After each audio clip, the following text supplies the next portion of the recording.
à tous et bienvenue dans cette nouvelle vidéo. J'espère que vous allez bien. Aujourd'hui, on se retrouve pour une nouvelle vidéo sur la Coupe de France.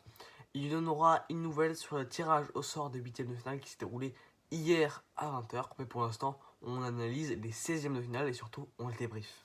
On va commencer avec le premier qui s'est déroulé dans le temps. C'est évidemment la rencontre entre Nantes et Laval. Vous en avez sûrement entendu parler. Un pensionnaire de Ligue 1 qui s'est fait sortir par Laval. Certes, ils font une très bonne début de saison, les joueurs de Ligue 2, mais de là à éliminer Nantes, c'est quand même un peu une surprise. Nantes était favori, malgré leur mauvais début de saison. Ils ont quand même des meilleurs joueurs, un meilleur entraîneur, un meilleur gardien, même si Alban Lafont n'a pas brillé. L'autre rencontre, c'était la victoire de Lyon face à la Duchère. Même si les joueurs de National 2 ont pris un carton rouge, Lyon a quand même eu des difficultés à gagner, mais a réussi quand même à s'imposer. Puis ensuite, un match qui a eu hier, c'était un très beau match entre Toulouse et Rouen. Ce n'est pas que Ville-Rouen, mais c'est un autre pensionnaire de National. C'est Rouen 1889 qui a réussi à s'imposer au tir au but au terme d'une séance complètement folle. 12-11, imaginez-vous, même les gardiens ont tiré, même des joueurs ont tiré plusieurs fois. C'est quand même assez incroyable. Même s'il y a eu des controverses avec beaucoup de pénaltys sifflés et retirés, on a quand même eu 4 pénaltys.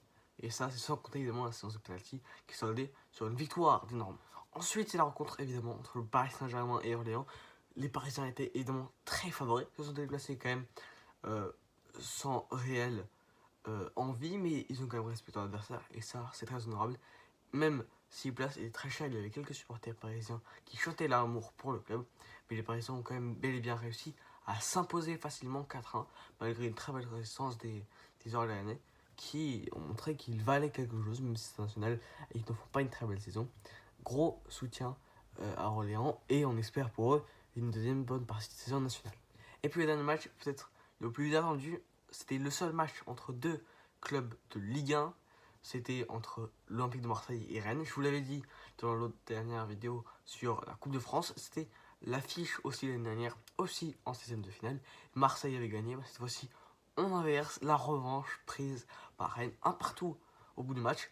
On est comme on est qu'en 16e de finale, on ne parle pas en progression mais directement au tir au but. Et donc les Rennais qui sont imposés 9-8. C'était assez incroyable. Comme entre Rouen et Toulouse, il y a eu énormément de pénaltys. On se retrouve juste après pour une nouvelle vidéo. Elle devrait déjà être publiée peut-être sur l'analyse des 8e de finale. Et pourquoi pas même pronostic. A très bientôt pour une nouvelle vidéo. Si c'est vous et n'hésitez évidemment à aller regarder mes autres réseaux sociaux qui sont dans la description.